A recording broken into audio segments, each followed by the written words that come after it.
Okay, I want to finish up 302. I decided not to go any more into chapter 9. Could have, but I think what it would take to get there wasn't worth what you'd get out of it. I do want to backfill. I want to do one section, 8.1, in chapter 8, which is on conservation laws. And the reason is it talks about continuity of charge, conservation of continuity equations, really conservation of charge, but it says it a little bit differently. I want to go over that a little bit. And then I also really want to hit the Poynting vector. And I talked about Poynting vector in chapter 9. The more I was going over it, I realized I didn't really talk too much about what it is in general, but let me get you the details of the Poynting vector and Poynting's theorem on that and kind of where it comes from. And so that's what I want to work on today. This will be the last lecture of the semester. Last time you have to see me, hopefully, in front of the barn whiteboard giving lecture. Hopefully next semester we don't have issues, but who the heck knows, right? So conservation laws, chapter 8.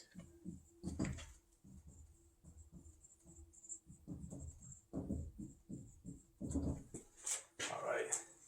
In 8.1, this section is on charge and energy. And remember, conservation laws conserve, stay the same. That's what that means. So in this case, charge and energy and how charge and energy are staying the same. And the first one we're going to do, 8.1.1, is the continuity equation.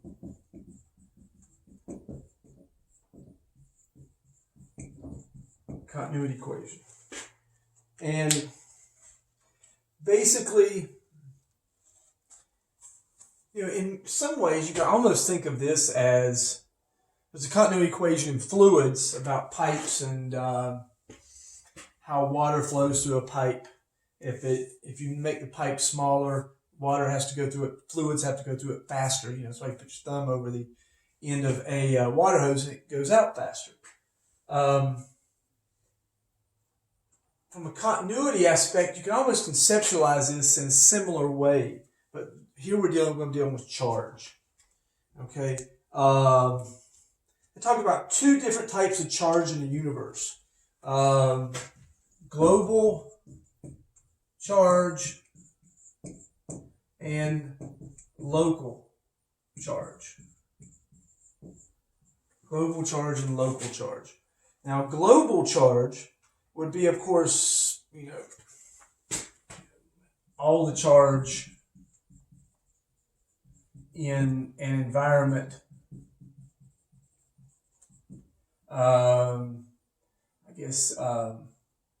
that we are looking at, or that we are near, just near, everything near to this situation we're dealing with. You can do universal, you could do, Earth, global for the Earth. You do global for, like this barn that I'm in right now, or you just look at it. But local is going to be just at the situation that we're looking at hand. Local charge is just charge for the system of interest. And what we're going to say, of course, that charge is conserved. It makes sense that charge isn't broken down or thrown away as far as we can tell. This is, again, a classical understanding of electricity and magnetism from a quantum mechanical aspect, particle theory aspect. Maybe charge is. That's not my strong suit, those fields. But from a classical understanding, charge isn't thrown away. It's a property of something that just, when you got so much of it, you're going to get so much out the other side. Okay, and so that's this idea of conservation of charge. So what they do is they just start out, let's look at charge in a volume. They say charge in a volume V. Well, that's just going to be equal to, and this says as a function of time, that charge just going to equal, integrate over this volume, the volume density of charge, d tau. where that's just over that volume. So basically, we're taking the density of a wire over something, we can say a wire if we want, the charge in it, how much charge is in that wire as a function of position and as a function of time.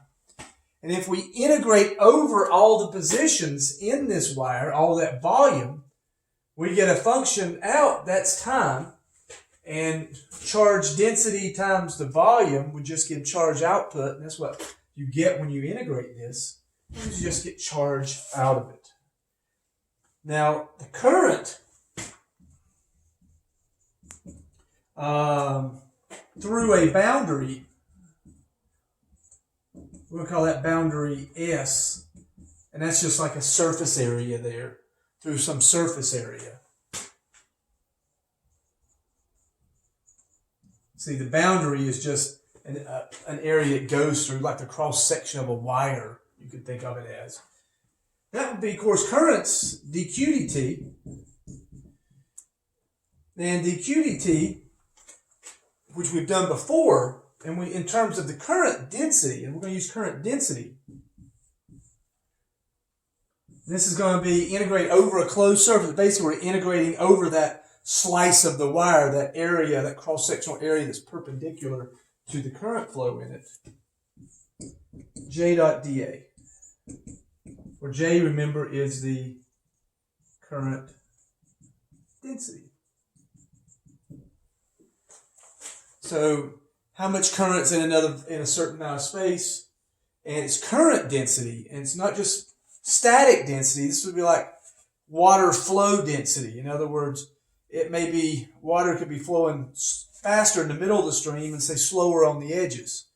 So that would, you to know what the average flow is across, say, some slice of a creek, you'd add up the flow rates at each point, and the flow rates at each point would be the flow density of the water going past a point. Here, we're doing the same thing, we're just doing it with current, okay?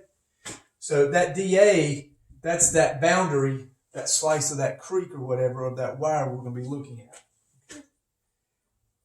Now what they say is use divergence theorem, and go all the way back to the beginning of the semester to divergence theorem. And basically what you can do, you can rewrite this and basically take this as a function of time. And remember, J dot dA is, you can then get like del dot. You can get del's out of this. And so what you can do, could just take this as a function of time there. So you take the partial over this volume here, partial of P with respect to T, and it's partial because it's a function of rate of position and time. We're just going to look at it here as a position of time. Basically, we took this and basically looked at what is that divided by dt on both sides, divided by dt on both sides, you can get that. So take this term, divide it by dt, differential time. We get this inside the integral because we're only looking at the derivative with respect to time, d tau, and use divergence theorem here. You get over a volume del dot J d tau. Again, this is over that volume. So tau, remember, integrates over a volume. A, of course, integrates over an area. All right. Now, what's interesting is, as you notice, we're doing an integral over a volume, d tau, d tau. So if we're doing this on both sides, what does that tell you effectively? I will use the term argument. What is that telling us about the thing that's being integrated, the function that's being integrated? Well, if these are both the same, to get the same answer, these would have to be the same. So that means then that the partial of the density, the charge density, as a function of time, how much the charge density varies as a function of time, and not in function of position, just of time, equals minus del dot J. So the charge density varies as a function of time as a derivative of the current density. If you do the mathematics, it works right out. Now, what's interesting here is this is So the charge density as a function of time pretty much equals the current density. Well, that's actually saying that the charge we got begin with is going to be a charge we end with. So as the charge as a function of time, it's going to be related to how much that current density changes. So charge didn't go anywhere. Any change of charge density is because the flow of it changed. So this is saying charge is conserved. The amount of charge in our system is conserved. It doesn't go anywhere. If there is a change in the charge, it's because the flow changed at a certain spot of it. Charge is conserved. It doesn't just disappear. Any change in the charge has to be from a changing current. Changing current. Now that's interesting. That might be a little mathematical thing to show, because I could give current density, charge density as a function of position and time, make it a function. I could give the current density as a function and make you do the del operator on it and show that this equals this. Or I could say, if you do this and you get a function out of it, what is that current density? Well, you have to integrate that as a function of time, and you can get the charge density. Okay. Let's look at the Poynting's theorem, 8.1.2. Poynting's theorem. Okay. This is going to really discuss energy flow. Okay. Energy flow. All right. So what we're going to say is, let's look at work. This time in terms of energy. So the work, which is going to take, this is the energy to assemble a charge distribution, a bunch of charges. Just take the energy to assemble a bunch of charges together. How much energy does it take to assemble a bunch of charges? Avengers assemble? No, it's the wrong sort of assemble. Not the Avengers. Charges. Maybe charges are Avengers. I don't know. Maybe Avengers are full of charge. I don't know. Avengers may be full of lots of stuff. But that's going to be equal to epsilon naught over 2. And they say this is from, chapter 2, long time ago, way far away land. E squared d tau. It's just the electric field.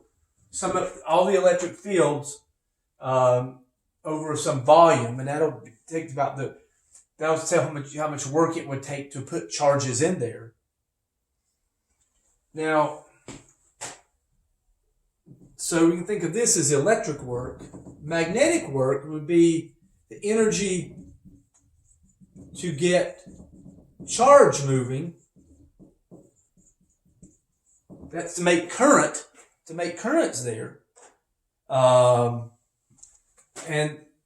what happens is, we talked about a back EMF, if you remember, they say against, as you move a charge, it doesn't, if you move, it basically creates there's a field that's created to try to keep that charge from moving. Well, you have to push against that to keep it moving. And that's this work it takes to push against that charge that's induced to prevent it from moving, because if you remember, nature doesn't like things to change. It's called inertia, it seems like. For some reason, that's the way the universe works. This is equal to 1 over 2 mu naught integral b squared d tau. Okay, and this is actually chapter 7. That's chapter 2. I don't think we went over this in chapter 7. We might have. I don't remember. So the total energy in a field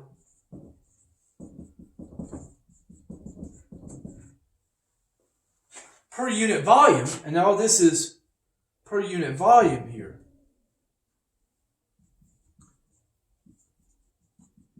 Well, I should say this is per unit volume. This is integrating over a volume. But if you move this over here, once you integrate over that volume, you get the volume work per unit volume. This is going to be work per unit volume.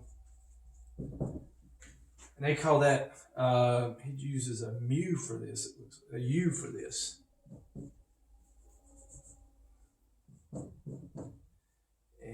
So I'm just going to put it up here.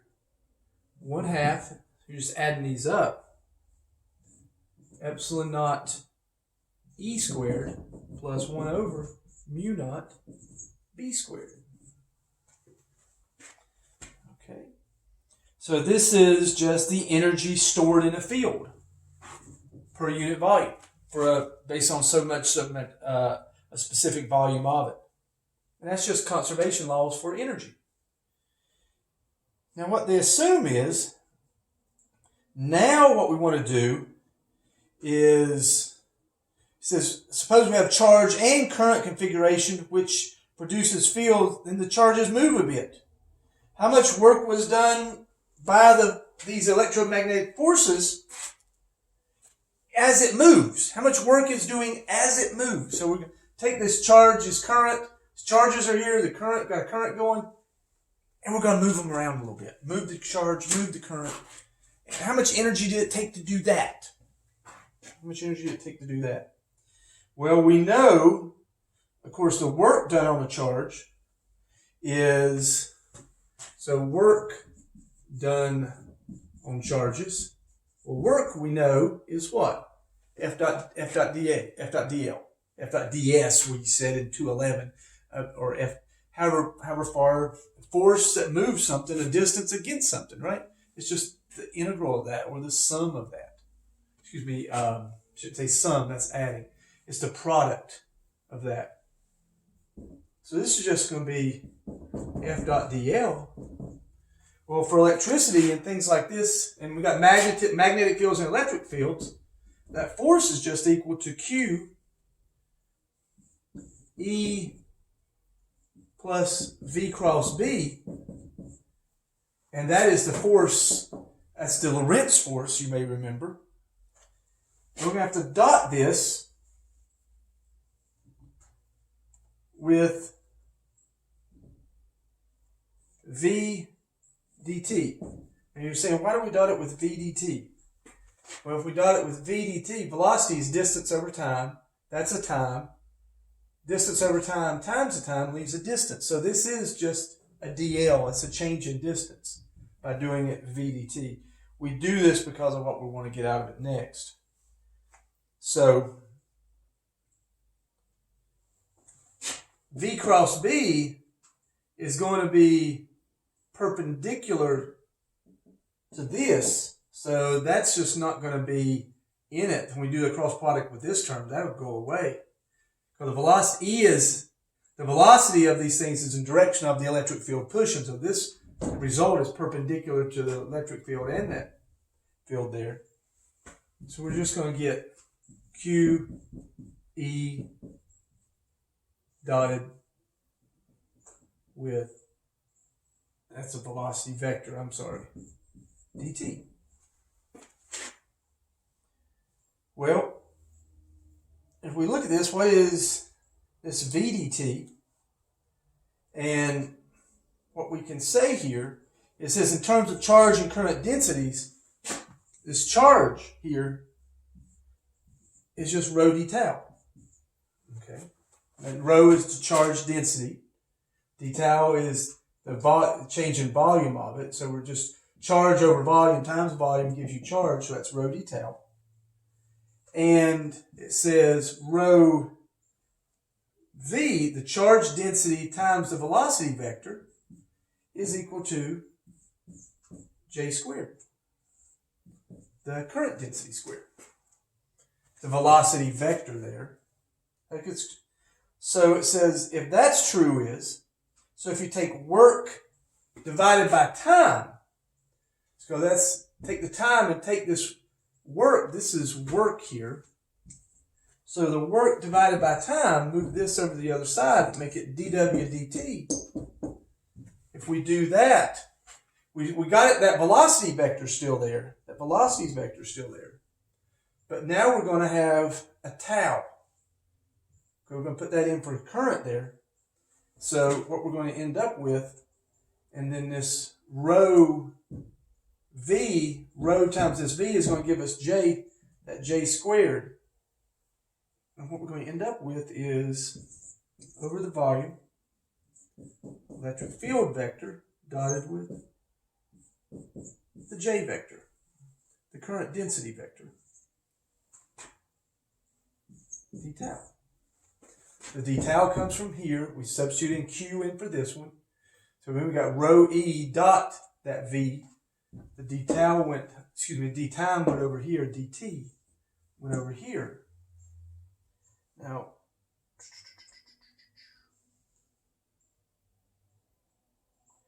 they say if this is J squared, why is that J? That might be a typo there. Oh, it's not J squared. That doesn't make sense. That's not right. There's a comma 2, so it says referring down to 2. This is a slippery equation. After all, if charges on both sides of present net charge. So this isn't J squared. It's just J. Yeah, that did not make sense. I'm sorry. So that's just J vector. So that makes sense where that equation comes from. Okay. So now we have to look at what E dot J is. So let me erase part of the board here.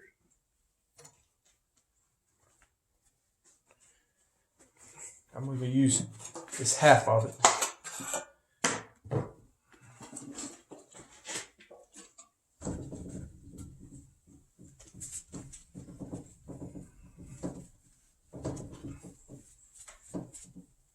I know you'll be glad to not be having to take lecture notes from videos, hopefully, going forward. I will be glad to give videos to lectures in class and hopefully not having to Zoom everything or video and record. It is what it is right now, right, guys? Gals.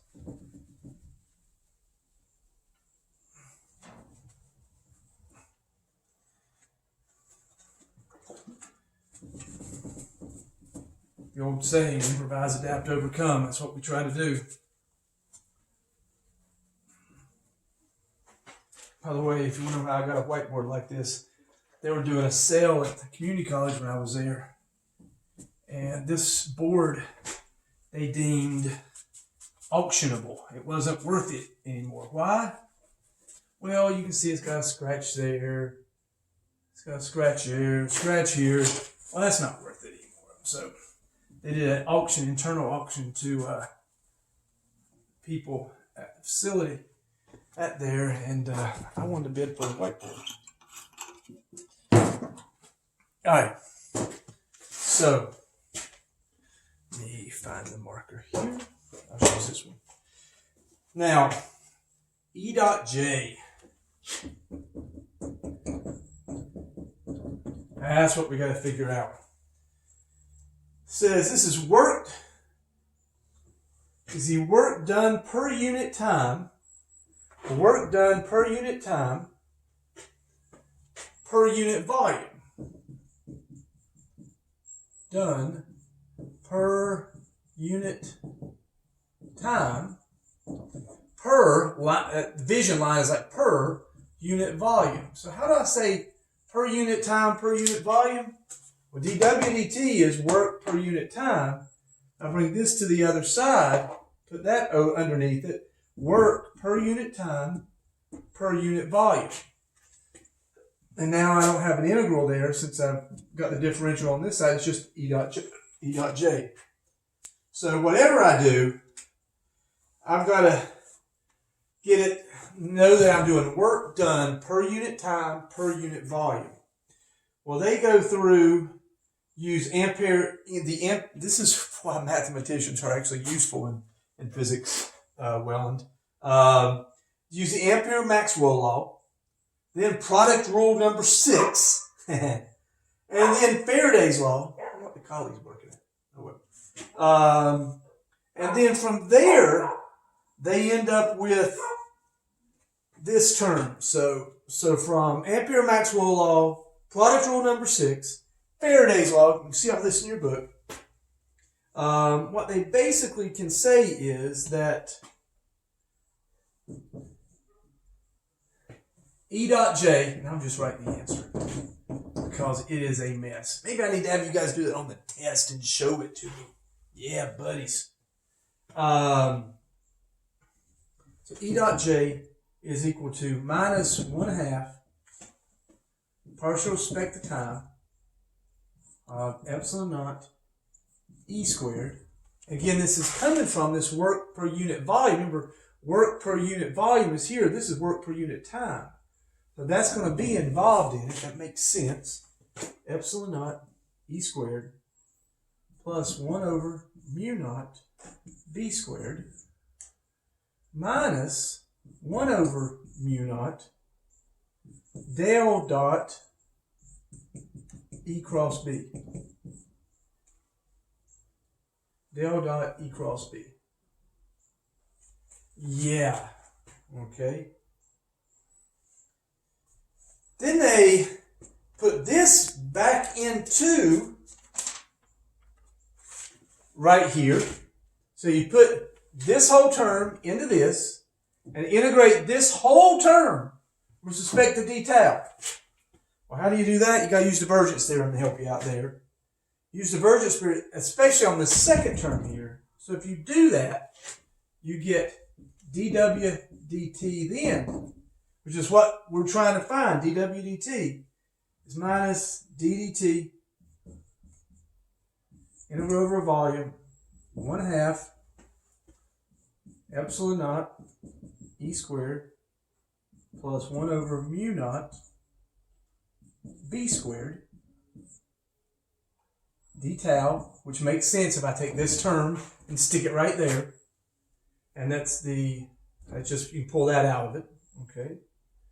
Minus 1 over mu naught over a surface. This is where you apply the divergence theorem.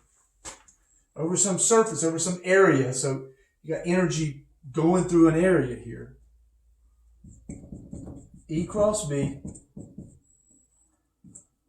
dot dA. Dot dA. And that's divergence. Remember, divergence takes a volume integral and makes an area integral out of it. Okay. Now this whole thing is Poynting's theorem.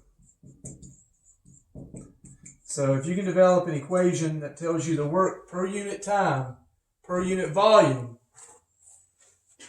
going past a point due to electromagnetic fields, this is what it is. They call it the work energy theorem. The work energy theorem for electrodynamics. Remember, the previous work energy theorem was that, what was it? The change in work of a system equal the change in potential energy equals the work done. Remember the integral F dot dl? Well, change in energy equals work done. Integral F dot dl. This one's a little bit more complicated in electrodynamics as opposed to, just moving particles and stuff. So, what is this? So this first term, that's the total energy.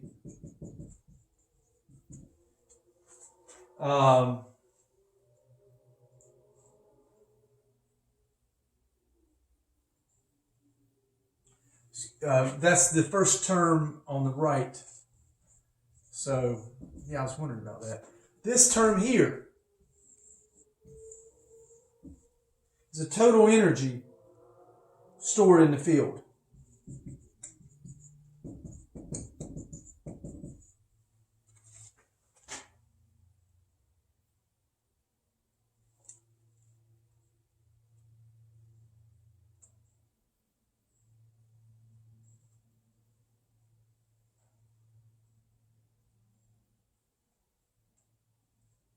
My apologies. Yeah, that's just not right. That's not right. The total energy stored in the field has got to be from this. Wait, hang on. That's air. It's going to be area.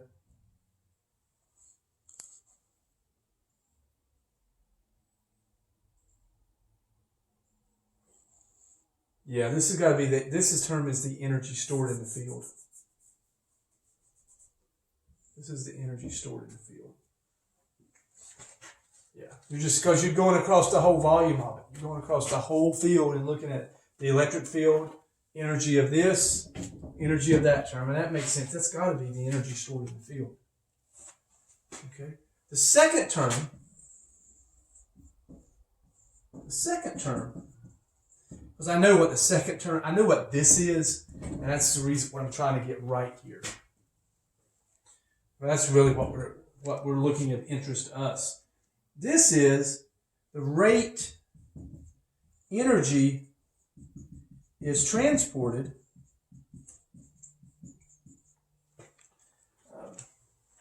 out of some volume across the boundary S, across this boundary here, by the electromagnetic fields. How much do these push energy across a boundary out of that, in or out of? In this case, with a negative, it would be out of the. Well, it depends on if the work is done to it or on it, but it's basically how much the rate of change flowing in or out of this total volume here. Okay, so what does the Poynting theorem says? The work done by the charges is equal to the decrease in energy to the field, less the energy that flowed out of it. So when these charges did work, so what is this saying here? The work done by the charges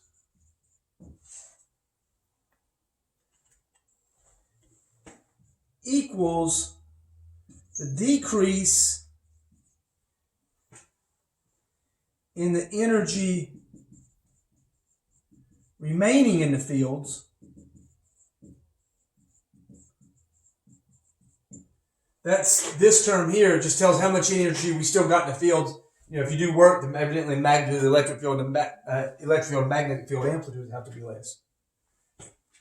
But you also got to take into account less the energy that flowed out of the surface. So when you do work, this negative term then is telling you that energy is flowing out of that field. So when you assemble charges, when you move charges around,